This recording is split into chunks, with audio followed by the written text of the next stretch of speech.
Everyone, मेरा नाम शालू जौहरी है और हम लोग कर रहे थे NDA UGC net education paper की जो हमारे यूनिट 8 है उसका पार्ट बी हम लोग उसके ऊपर हम लोग डिस्कशन कर रहे थे। उसमें से हम लोगों ने अनुदेशनात्मक अभिकल्प के प्रति जो सिस्टम अप्रोच थी उसको कंप्लीट कर दिया है। अनुदेशनात्मक अभिकल्प यानी इंस्ट्रक्शनल जो डिजाइन होती है उसको डेवलप करने के जो मॉडल दे रखे थे, ADDIE model, ASSQRE model, Dick और कैरी मॉडल, ये हमने कंप्लीट कर दिए। उसके अलावा गैगने का जो 9 इवेंट ऑफ इंस्ट्रक्शन था उसको कंप्लीट कर लिया है एंड 5 ईज ऑफ कंस्ट्रक्टिविज्म को भी कंप्लीट कर लिया है। आज जो हम लोग देखेंगे वो देखेंगे कि रचनावादी अनुदेशनात्मक अभिकल्प के 9 तत्व यानी कि कंस्ट्रक्टिविज्म जो है उसमें इंस्ट्रक्शन डिजाइन के जो 9 एलिमेंट है उसको हम लोग देखेंगे।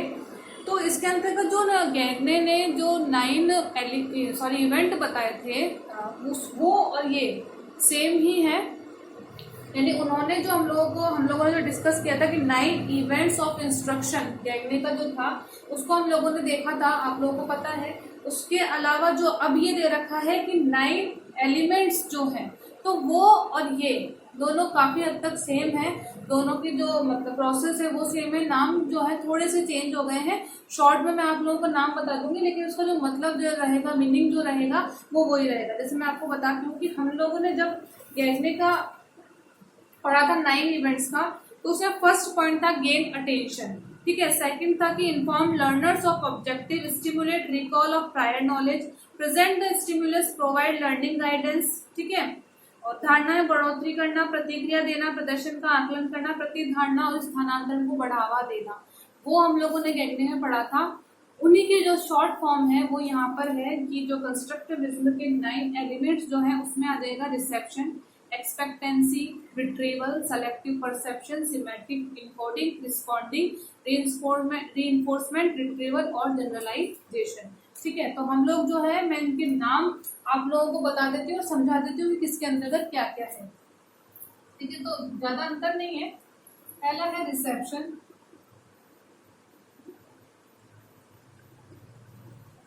दूसरा है एक्सपेक्टेंसी,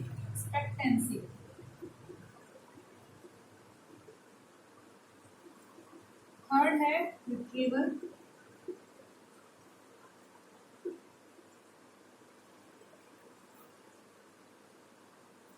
फोर्थ है सेलेक्टिव परसेप्शन,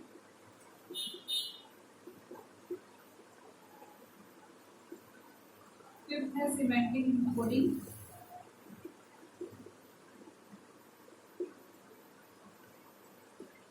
सिक्स्थ है रिस्पॉन्डिंग,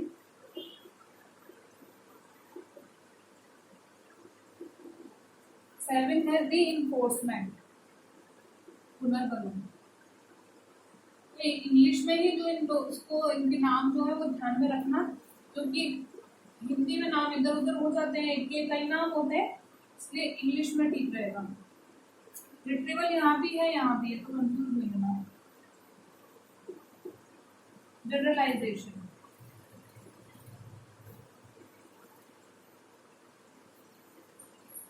तो ये वो 9 एलिमेंट है रचनावादी अनुदेशनात्मक अभिकल्प के। क्योंकि हम लोगों ने वहां पर 9 इवेंट्स ऑफ इंस्ट्रक्शन पढ़े थे कि इंस्ट्रक्शन देने की 9 इवेंट कौन से बताए गैगने ने। यहाँ पर हम देखेंगे उस इंस्ट्रक्शन डिजाइन को किस प्रकार से, हमको जो इंस्ट्रक्शन दे रहे हैं उसको डिजाइन किस प्रकार से हम लोगों को करना है, तो सेम है। अब मैं आपको बता देती हूँ किसके अंतर्गत क्या क्या है।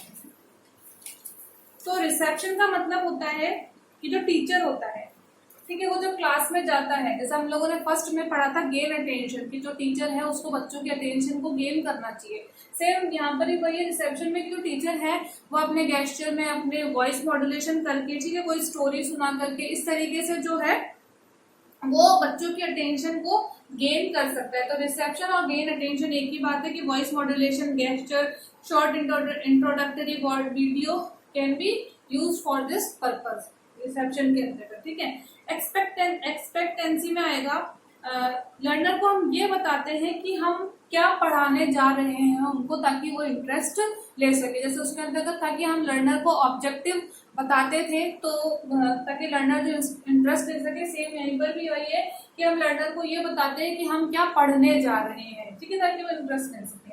रिट्रीवल में आता है न्यू नॉलेज को प्रीवियस नॉलेज से कनेक्ट करना। जो भी हम बच्चे को नया ज्ञान देने जा रहे हैं उसको उसकी प्रीवियस नॉलेज से जो है कनेक्ट करके बताना। जैसे पहले था कि stimulus recall of prior learning, same वहीं पर ही है। थर्ड नंबर में वहां पर था प्रत्यय स्मरण के लिए प्रयत्न करना, कि उसको बच्चे को रिकॉल करवाना।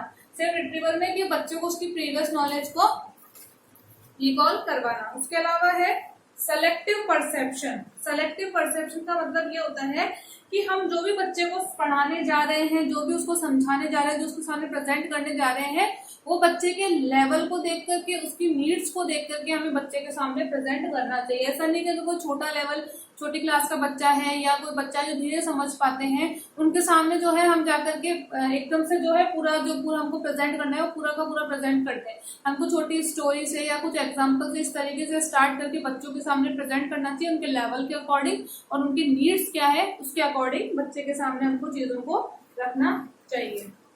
अगला है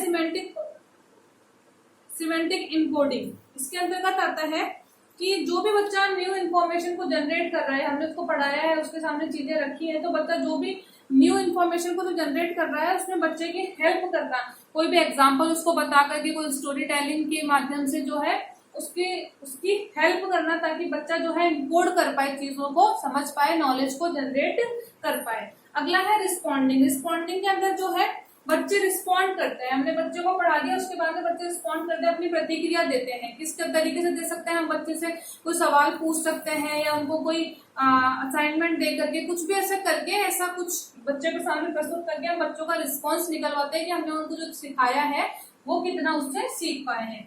अगला है रीइंफोर्समेंट। जो सबको पता है बच्चे को फीडबैक देना, जो उसकी परफॉर्मेंस है उसके अकॉर्डिंग।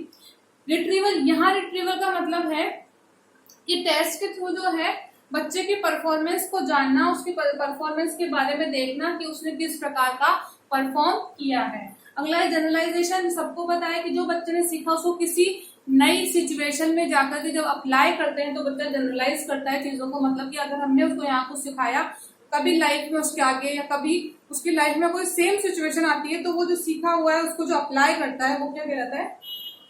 जनरलाइजेशन कहलाता है या सामान्यीकरण कहलाता है। तो ये थे 9 एलिमेंट्स जो दिए गए थे रचनावादी अनुदेशनात्मक अभिकल्प के 9 तत्व के अंतर्गत। तो बहुत ज्यादा हार्ड नहीं है, मिलता जुलता है, तो आप आराम से समझ सकते हैं। Reception, expectancy, retrieval, selective perception, semantic encoding, responding, reinforcement, retrieval and generalisation. ये है कंस्ट्रक्टिविज्म। यानी बच्चे यहाँ पर अपनी नॉलेज को जनरलाइज कर रहा है और यहाँ पर हम इस तरीके से जो है हमारा जो इंस्ट्रक्शन है उसको डिजाइन करेंगे इन एलिमेंट्स को, इन तत्वों को ध्यान में रख करके। तो अब तक हमने जो हार्ड पार्ट था, जो समझने वाली चीज थी, वो अच्छी तरीके से कंप्लीट कर ली है। अब जो आगे है वो बहुत ज्यादा इजी है, कुछ बहुत ज्यादा समझने वाली बात नहीं है। इसमें दे रखा है कि शिक्षा में कंप्यूटर का अनुप्रयोग, ठीक है, एप्लीकेशन बतानी है एजुकेशन में कंप्यूटर की। उसमें CAI, CAL, CBT, CACML और कंसेप्ट ऑफ ODML और उसको तैयार करने की प्रक्रिया। तो ये हमको बताना है इसके अंतर्गत क्या क्या है। तो बहुत ज्यादा हार्ड नहीं, मैं बता देता हूँ, कंसेप्ट क्लियर कर लेंगे, बहुत ज्यादा डीप में जाने की जरूरत नहीं है। तो सबसे पहले है CAI।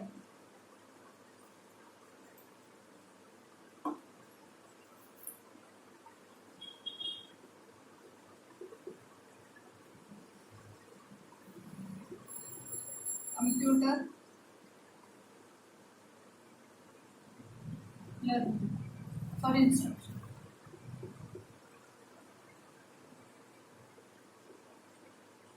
कंप्यूटर आधारित अनुदेशन, कंप्यूटर असिस्टेड इंस्ट्रक्शन। तो CAI क्या है? तो मैं बताती हूँ, CAI जो है एक सेल्फ लर्निंग टेक्निक है। मतलब यहाँ पर बच्चा सेल्फ, मतलब स्वयं के द्वारा जो है वो करता है। तो एक सेल्फ लर्निंग टेक्निक है इसके अंतर्गत CAI के अंतर्गत जो है इस बच्चा जो है वो कंप्यूटर के माध्यम से इंस्ट्रक्शन या अनुदेशन को प्राप्त करता है। जैसे नाम से समझ में आ रहा है कि कंप्यूटर आधारित अनुदेशन। तो यहाँ पर बच्चे को इंस्ट्रक्शन कौन देगा?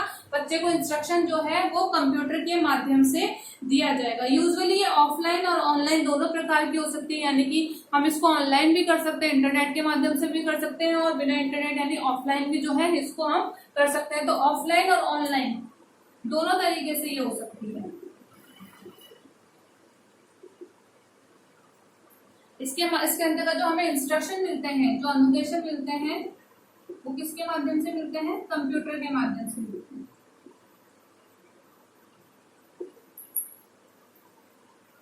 इसमें बच्चा इंटरेक्ट करता है,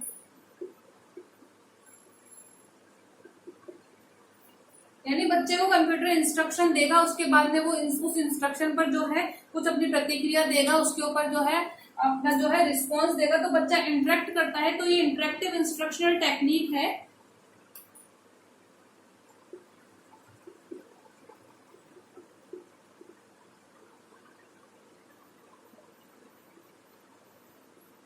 इंटरेक्टिव इंस्ट्रक्शनल टेक्निक। और ये जो अनुदेशन हमको मिलते हैं वो किसी भी रूप में हो सकते हैं, वो टेक्स्ट में भी हो सकते हैं, वो ग्राफिक्स में भी हो सकते हैं, ठीक है। इसके अलावा कोई साउंड भी हो सकता है, कोई वीडियो भी हो सकता है। बेसिकली यहाँ पर हमें कंप्यूटर के माध्यम से अनुदेशन मिलेंगे। एक सेल्फ लर्निंग टेक्निक है जिसमें बच्चा स्वयं इंस्ट्रक्शन लेकर के जो है लर्निंग करने की कोशिश करता है। किसी एक पर्टिकुलर जो है टॉपिक पर हमको जो है इंस्ट्रक्शन दिए जाते हैं, इंस्ट्रक्शन के माध्यम से बच्चा लर्निंग करेगा। और एक इंटरेक्टिव जो है इंटरेक्टिव इंस्ट्रक्शनल टेक्निक इसको कहा जाता है। तो इसके अंतर्गत टाइप कौन कौन से आते हैं? और यहाँ पर जो कंप्यूटर होता है वो एक सुविधाकर्ता के रूप में होता है, यानी एक तरीके से हम लोग कह सकते हैं हेल्पर के रूप में होता है, जो बच्चे की हेल्प करता है। तो ये बहुत ज्यादा इसको डीप में समझने की जरूरत नहीं है, तो इसकी फुल फॉर्म पूछ लेंगे, बाकी ज्यादा इसके अंतर्गत से कुछ ऐसा पूछा जाएगा नहीं। अब इसमें कौन कौन से टाइप आ सकते हैं, मतलब बच्चे को जो इंस्ट्रक्शन दिया जाएगा CAI के माध्यम से, उसमें कौन कौन से टाइप आ सकते हैं? उसमें ट्यूटोरियल्स आ सकते हैं, ड्रिल एंड प्रैक्टिस आ सकती है, बच्चा जो है बार बार प्रैक्टिस करके सीखे, गेम्स इसके अंतर्गत आ सकते हैं, गेम्स के माध्यम से भी इंस्ट्रक्शन मिलता है, बच्चा लर्निंग करना सीख सकता है। गेम्स भी अलग अलग तरीके के बनने लग गए हैं आजकल। तो ये टाइप्स है बेसिकली, इसके माध्यम से CAI के माध्यम से अनुदेशन लेकर के जो है बच्चा सीख सकता है। कंप्यूटर आधारित अनुदेशन, नाम से लग रहा है कि अनुदेशन देना, इंस्ट्रक्शन दिए जाएंगे किसके माध्यम से?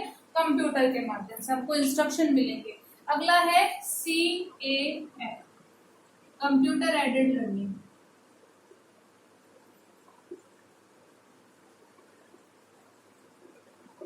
वहां पर इंस्ट्रक्शन था, यहाँ पर क्या आ गया? यहाँ पर लर्निंग आ गई, यहाँ पर हम अधिगम करेंगे। तब CAL क्या है? एक शैक्षिक वातावरण प्रदान करती है जहां पर लर्नर जो होता है या जो कंप्यूटर जहां पर जो कंप्यूटर होता है वो लर्नर को असिस्ट करता है, लर्नर को असिस्ट करेगा वहां पर कंप्यूटर। किसी पर्टिकुलर सब्जेक्ट में हम यहाँ पर क्या करेंगे? किसी एक पर्टिकुलर सब्जेक्ट है, वहां हम किसी एक टॉपिक पर इंस्ट्रक्शन प्राप्त कर रहे थे, यहाँ पर हम किसी एक पर्टिकुलर टॉपिक पर जो है लर्निंग करेंगे, ठीक है। यहाँ पर लर्निंग की बात है और वहां पर इंस्ट्रक्शन की बात है। तो यहाँ पर कंप्यूटर एक असिस्ट के रूप में कार्य करता है, असिस्टेंट की तरह काम करता है, जो एक शैक्षिक वातावरण को प्रदान करता है जहाँ पर बच्चा किसी एक पर्टिकुलर टॉपिक जो होता है पर्टिकुलर सब्जेक्ट जो होता है उसके ऊपर लर्निंग करता है या अधिगम करता है। तो इसमें भी क्या आ सकता है? इसमें भी ट्यूटोरियल्स आ सकते हैं, ट्यूटोरियल्स के माध्यम से बच्चे को लर्निंग करवाई जा सकती है। ड्रिल एंड प्रैक्टिस यहाँ पर भी आ सकती है।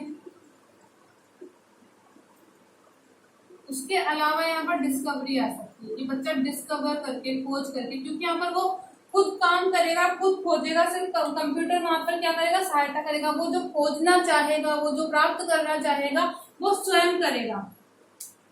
यहाँ पर जो प्राप्त करना चाहेगा, जैसे मान लीजिए उसे गूगल पे कुछ सर्च करना है तो वो खुद टाइप करके सर्च करेगा, कंप्यूटर से उसकी सहायता करेगा उसको वो चीज निकाल करके देने में, बच्चा खुद से जो है लर्निंग करेगा। जबकि जो इंस्ट्रक्शन था कंप्यूटर असिस्टेंट जो इंस्ट्रक्शन था उसके अंतर्गत जो है बच्चे को इंस्ट्रक्शन मिलते थे, किसके माध्यम से, कंप्यूटर के माध्यम से। वहां पर कंप्यूटर क्या था, एक सुविधा करता था, कंप्यूटर इंस्ट्रक्शन देता था। यहाँ पे बच्चा खुद देखेगा, खुद खोजेगा, खुद लर्निंग को करेगा। तो बेसिकली ये अंतर है, ये डिफरेंस है CAI और CAL में।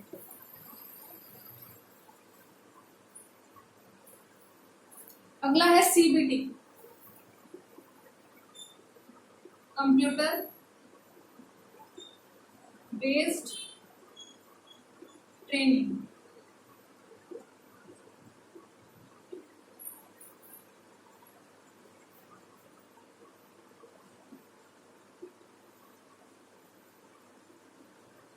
कंप्यूटर आधारित प्रशिक्षण। तो कंप्यूटर आधारित प्रशिक्षण यानी कंप्यूटर के माध्यम से प्रशिक्षण देना या कंप्यूटर पर आधारित करके प्रशिक्षण प्रदान करना, ट्रेनिंग प्रदान करना। इसमें जो है स्टूडेंट की किसी प्रॉब्लम को सॉल्व करा जाता है, किसके माध्यम से, ट्रेनिंग के आधार पर। और वो ट्रेनिंग किसके माध्यम से होती है, वो ट्रेनिंग होती है कंप्यूटर के माध्यम से। तो बच्चे की किसी प्रॉब्लम को सॉल्व करना, और उसकी समस्या है उसको सॉल्व करना है, और किसके माध्यम से, ट्रेनिंग के माध्यम से उसको सॉल्व किया जाएगा, और वो ट्रेनिंग कंप्यूटर पर आधारित होगी।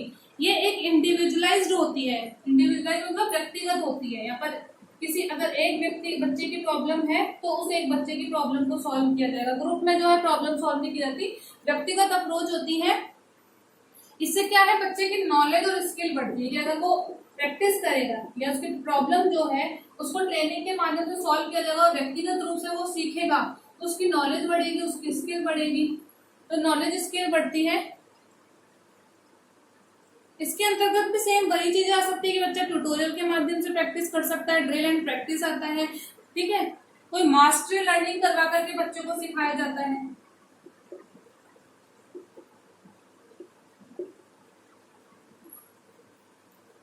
जिसे कहते हैं लर्निंग बाय क्लोजिंग।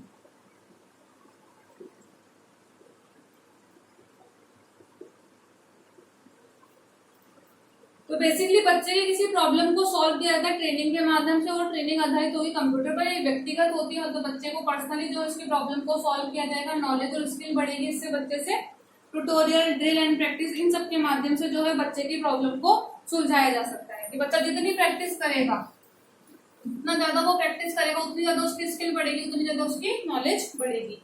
अगला है CML, कंप्यूटर मैनेज्ड लर्निंग।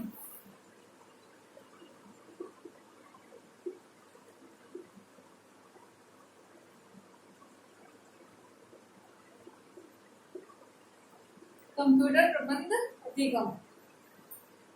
इसमें क्या होता है कि जो एजुकेटर होता है यानी जो सिखाने वाला होता है या जो हमारे इंस्ट्रक्टर होते हैं, वो क्या करते हैं, जो भी डेटा होता है, जो भी डेटा या इंफॉर्मेशन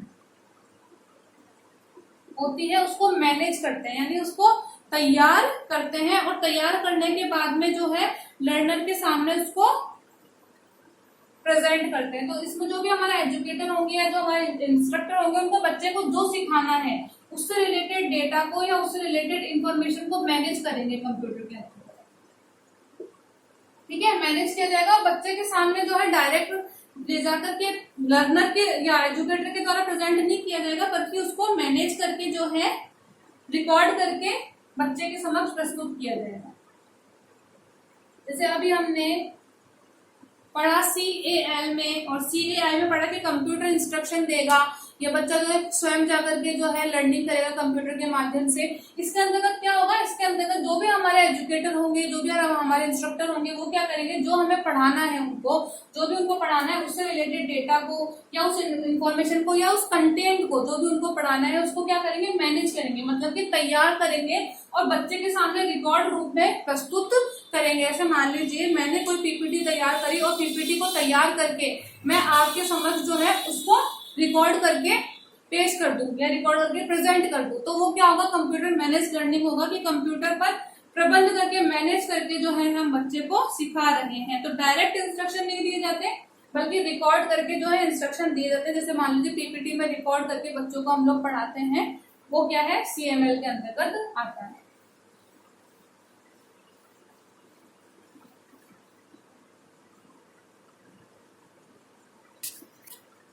तो ये हमने देख लिया CAI, CBI, CAI, CAL, CBT और CML जो है, इसको हम लोगों ने कंप्लीट कर लिया। Computer assisted instruction, computer aided learning, computer based training और कंप्यूटर मैनेज्ड लर्निंग, इन चारों को हम लोगों ने कंप्लीट कर लिया। बहुत ज्यादा समझने की कोशिश नहीं है, नाम एक बार इनकी फुल फॉर्म याद कर लीजिएगा, थोड़ा बहुत इनका देख लेना कंसेप्ट क्लियर करने के लिए कि क्या है, बहुत ज्यादा डीप में जाने की जरूरत नहीं है। आगे है ODML, आगे दे रखा है ODML तैयार करने की प्रक्रिया। ODM, तो O का मतलब है open and distance, open and distance learning material.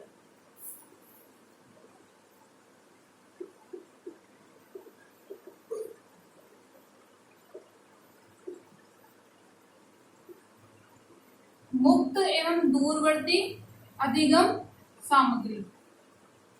मैंने आपको ओपन एंड डिस्टेंस लर्निंग के बारे में बताया था। तो ओपन एंड डिस्टेंस लर्निंग के लिए, मुक्त एवं दूरवर्ती शिक्षा के लिए क्या मटेरियल सामग्री होगी, ठीक है, क्या मटेरियल सामग्री होगी, और उस मटेरियल को हम जो है किस प्रकार से तैयार करेंगे, वो प्रोसेस क्या होगा। तो बेसिकली ओपन और डिस्टेंस लर्निंग के लिए जो भी मटेरियल यूज होता है, क्योंकि वो बच्चे जो है वहां पर जाकर के क्लासरूम में जाकर के पढ़ाई नहीं करते हैं, वहां पर पोस्ट के माध्यम से या कोई वीडियो इन तरीके के माध्यम से जो है बच्चे को मटेरियल मिलता है। तो वो मटेरियल कौन सा होगा, किस प्रकार से उस मटेरियल को तैयार किया जाएगा, तो वो हम लोग देखते हैं। तो ODLM जो था, तो सबसे पहले जो ODLM था, तो उसमें सबसे पहले किस प्रकार से मटेरियल मिलता था, सबको पता है कि पोस्ट के माध्यम से जो है मटेरियल आया करता था, प्रिंटेड मटेरियल आया करता था,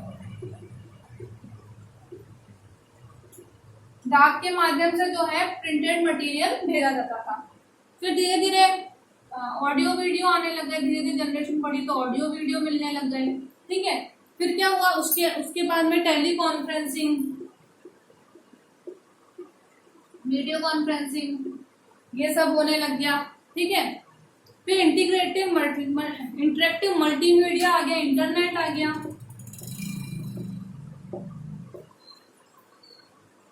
फिर वर्चुअल लर्निंग आ गई। तो इस तरीके से जो है धीरे धीरे इसका विकास होता चला गया। पहले प्रिंटर मिलता था, फिर ऑडियो वीडियो मिलने लगा, टेली कॉन्फ्रेंसिंग, वीडियो कॉन्फ्रेंसिंग के माध्यम से बच्चों को पढ़ाया जाने लगा, फिर इंटरनेट मिल गया, वर्चुअल होने लग गया, मतलब वीडियो कॉन्फ्रेंसिंग मतलब बच्चों को वीडियो रिकॉर्ड करके भेजा जाने लग गया। इस तरीके से जो है धीरे धीरे इसका विकास होने लग गया। तो अब ये बात आती है कि इस मटेरियल को तैयार किस प्रकार से किया जाता है, इसके स्टेप क्या है open and distance learning material को तैयार करने के। तो इसमें सबसे पहले आता है प्लानिंग। सबसे पहले हम क्या करेंगे, योजना बनाएंगे कि हमको किस प्रकार से तैयार करना है, क्या हमारे उद्देश्य रहेंगे। उसके बाद में रहेगा selection of objectives,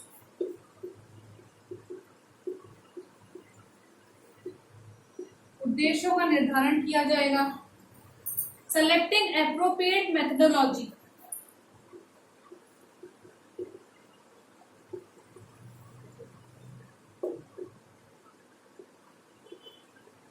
selective appropriate methodology, ठीक है। आगे आएगा सेलेक्टिंग मल्टीमीडिया अप्रोच,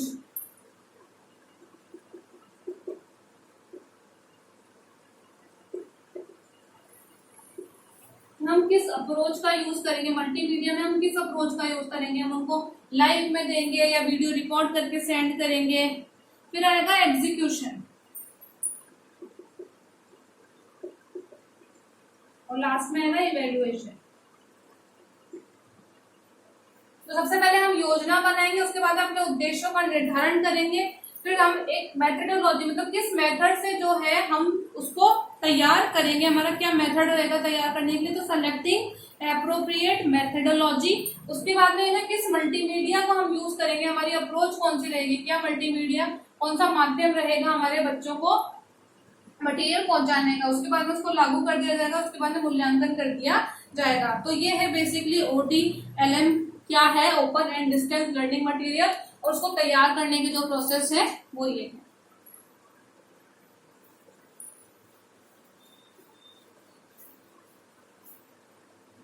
तो ODLM हो गया। इसके बाद में है ई लर्निंग की अवधारणा। ई लर्निंग के प्रति उपागम में दे रखा है ऑफलाइन, ऑनलाइन, सहकालिक, असहकालिक, मिश्रित अधिगम और मोबाइल अधिगम। बहुत इजी है, ज्यादा समझने की जरूरत नहीं है। सबसे पहली बात की ई लर्निंग क्या होती है, सबको पता है ई लर्निंग क्या है। जब से चैप्टर स्टार्ट हुआ है, ये यूनिट स्टार्ट हुई है, ई लर्निंग के बारे में पढ़ रहे हैं। तो ई का मतलब है इलेक्ट्रॉनिक और लर्निंग का मतलब है अधिगम। अधिगम का मतलब व्यवहार में स्थायी रूप से सकारात्मक परिवर्तन लेकर के आना, ठीक है। और ये परिवर्तन किसके माध्यम से आना, कोई भी इलेक्ट्रॉनिक डिवाइस, कोई भी इलेक्ट्रॉनिक गैजेट्स जो होते हैं उनके माध्यम से जब अधिगम किया जाता है, जब लर्निंग करवाई जाती है, तो क्या होता है, वो कहलाता है e learning. Support teaching learning process using a computer, web technology, use of electronic devices, gadget, ये सब क्या है, क्या क्या यूज कर सकते हैं हम, कोई भी इलेक्ट्रॉनिक डिवाइस यूज कर सकते हैं,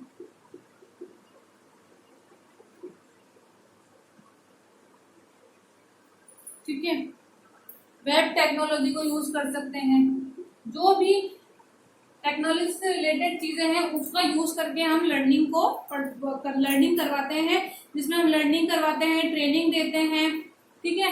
लर्निंग करवा सकते हैं, ट्रेनिंग दे सकते हैं, बच्चे को प्रशिक्षण दे सकते हैं।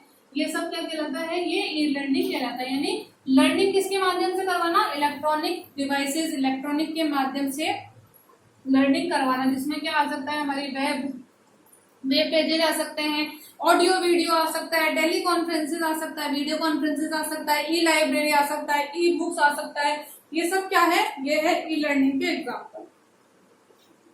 अब हमारे दे रखी है कि अप्रोचेस ऑफ ई लर्निंग, जिसमें सबसे पहले है ऑफलाइन लर्निंग। ऑफलाइन बहुत इजी, सबको पता है, ऑफलाइन, ऑनलाइन, ठीक है।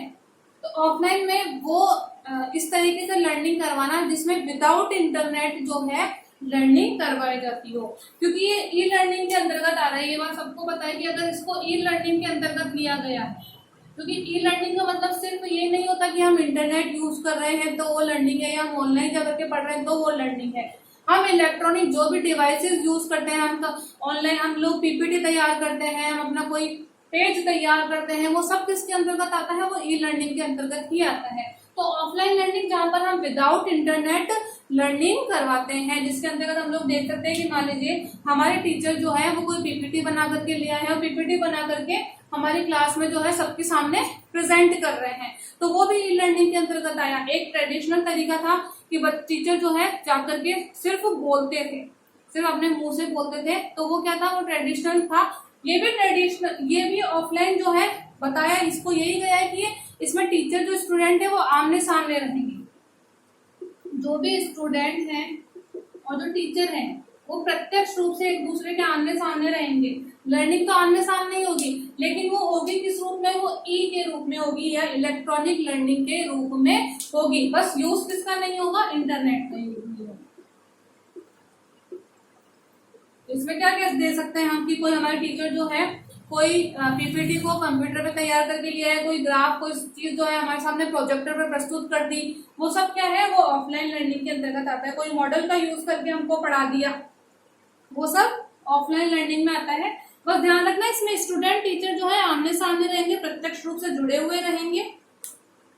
बस लर्निंग विदाउट इंटरनेट होगी, फिजिकल एनवायरमेंट रहेगा लर्निंग का, टीचर और स्टूडेंट आमने सामने रहेंगे, फिजिकल एनवायरमेंट रहेगा। दूसरा है ऑनलाइन लर्निंग, उसी का अपोजिट।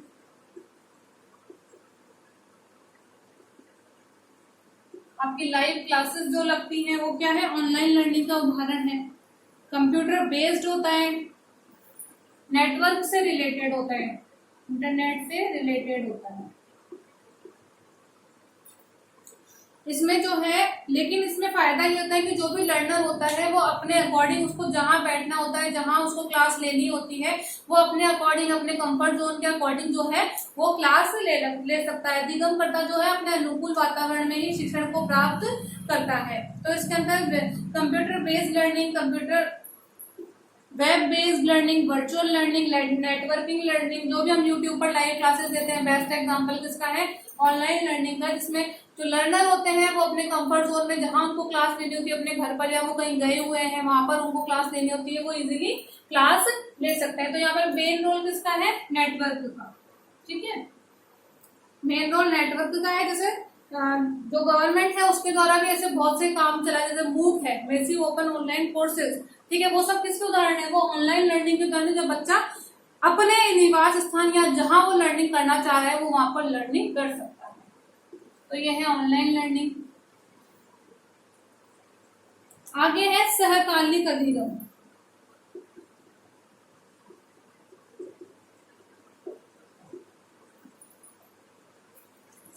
सिंक्रोनस।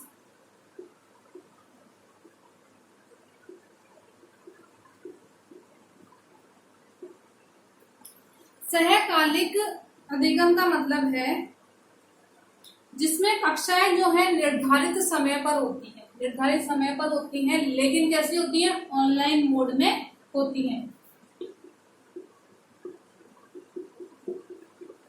निर्धारित समय पर होती हैं लेकिन ऑनलाइन मोड में होती हैं, लेकिन जो भी टीचर और स्टूडेंट होगा, जो भी पढ़ाने वाले होंगे और जो भी पढ़ने वाले होंगे, उसको किसी एक फिक्स्ड टाइम पर जो है ऑनलाइन रह करके जो है अधिगम करना होगा। जैसे हम लोग लाइव क्लास जो लेते हैं, फिक्स टाइम होता है, तो अगर लर्निंग करनी है तो क्या होगा, स्टूडेंट को एक फिक्स टाइम पर जो है ऑनलाइन रह करके उसको जो है कंटेंट को या लर्निंग करनी होगी। तो ये क्या होता है, एक निर्धारित समय होता है और ऑनलाइन मोड में होता है, और टीचर और स्टूडेंट जो है उनको किसी एक फिक्स टाइम पर जो है ऑनलाइन रहना होता है। ठीक है, जैसे भी हमारे जो वेबिनार वगैरह होते हैं, ये सब होते हैं, व्याख्यान चर्चाएं होती है, जो भी प्रस्तुतियां होती हैं, वो सब क्या होता है, वो सब इसके अंतर्गत आता है। तो ऑनलाइन रह करके जो है क्लास लेनी होगी, निर्धारित समय होगा। ऐसा मान लीजिए कि जो भी हमारा ट्रेडिशनल मेथड था उसमें क्या होता था, हमारा फिक्स टाइम था, हमारा फिक्स्ड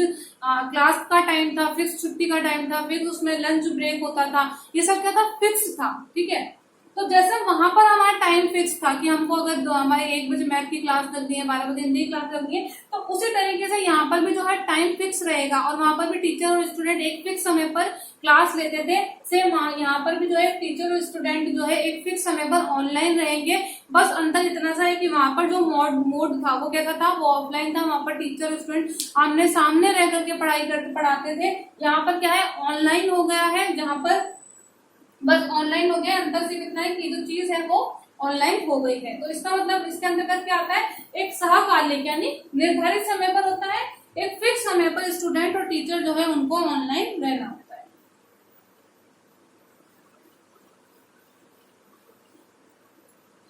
दूसरा है असहकालिक।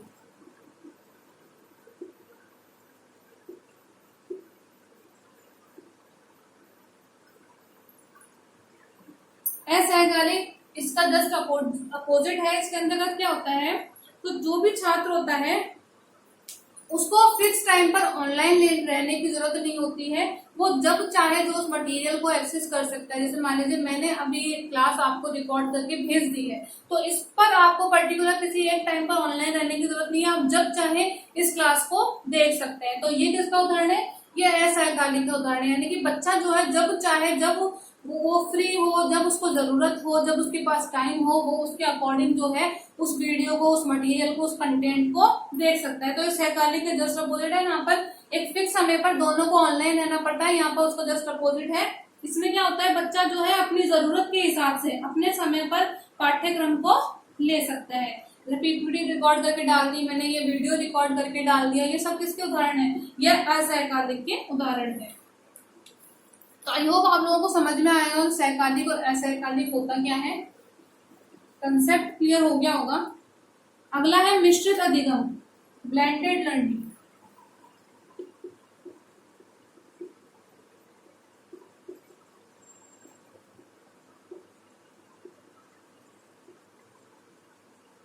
ब्लेंडेड, मिश्रित।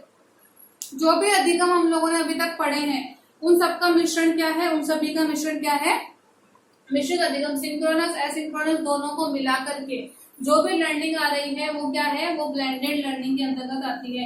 इसके अंतर्गत जो स्टूडेंट होता है वो अपनी लर्निंग का एक भाग जो है कक्षा में पूरा करता है और दूसरा भाग डिजिटल और ऑनलाइन संसाधनों का प्रयोग करके, मतलब कि दोनों का यूज करता है। इसमें बच्चा जो है बिना जो है इंटरनेट या बिना इलेक्ट्रॉनिक डिवाइसेस के भी लर्निंग करता है और दूसरे टाइम पर दूसरा पार्ट जो है उसमें वो डिजिटल लर्निंग करता है। तो दोनों का मिश्रण है। मिश्रित अधिगम का मतलब क्या हुआ, मिश्रित यानी कि सभी जो अब तक हमने अप्रोचेस पढ़ी है उनका मिश्रण है मिश्रित अधिगम। अगला है मोबाइल लर्निंग, बहुत इजी है। मोबाइल डिवाइस जो भी है उसके अंतर्गत जो लर्निंग की जाती है, जैसे आप लोग जब मैं वीडियो रिकॉर्ड करके डाल दूंगी तो इसको अगर आप लोग अपने मोबाइल के अंतर्गत देखते हैं तो वो क्या हो जाएगा, वो मोबाइल लर्निंग के अंतर्गत आ जाएगा। Using mobile in teaching learning process. तो हम कहीं पर भी कभी भी अपनी सुविधा के अनुसार जो है हमको जो देखना है अपना कंटेंट हम लोग देख सकते हैं। तो ये है मोबाइल लर्निंग। तो बेसिकली ये जो हम लोगों ने पढ़ा है कि शिक्षा में कंप्यूटर का अनुप्रयोग बहुत ज्यादा हार्ड नहीं है, बहुत ज्यादा डीप में जाने की जरूरत नहीं है। सिर्फ हमें इतना पता होना चाहिए कि अगर इससे रिलेटेड कोई क्वेश्चन आता है तो हमारे दिमाग में कंसेप्ट क्लियर होना चाहिए कि ये है क्या, हम उसको देख करके कंफ्यूज ना हो। तो बहुत ज्यादा डीप में जाने की जरूरत नहीं है। हमने CAI, CPI, CPT जो है इन सबको कंप्लीट कर लिया, ऑफलाइन ऑनलाइन सैकलिक मिश्रित अधिगम, मोबाइल अधिगम। अगर आप लोगों को ज्यादा डिटेल में इसके बारे में पढ़ना है तो आप सर्च कर सकते हैं, बहुत मटेरियल है, वहां पर जाकर के आप लोग देख सकते हैं। मैंने जो है बेसिकली यहाँ पर आप लोगों को कंसेप्ट क्लियर करवा दिया है कि किस टर्म का क्या मतलब है, क्या उसके अंतर्गत आता है। तो हमने जो है पार्ट बी जो है उसको कंप्लीट कर लिया है। अगला जो हम देखेंगे वो जो पार्ट हमारा सी है उसको हम जो है कंप्लीट करेंगे नेक्स्ट वीडियो में। Okay, thank you. अगर आप लोगों को कोई प्रॉब्लम लग रही है, कुछ समझ में नहीं आ रहा है तो आप लोग मुझसे फिर से पूछ सकते हैं, मैं आप लोगों को एक्सप्लेन कर दूंगी। और अगर आप लोगों को वीडियो पसंद आए तो प्लीज लाइक कीजिएगा, वीडियो पसंद आए तो प्लीज लाइक करो। Okay, thank you.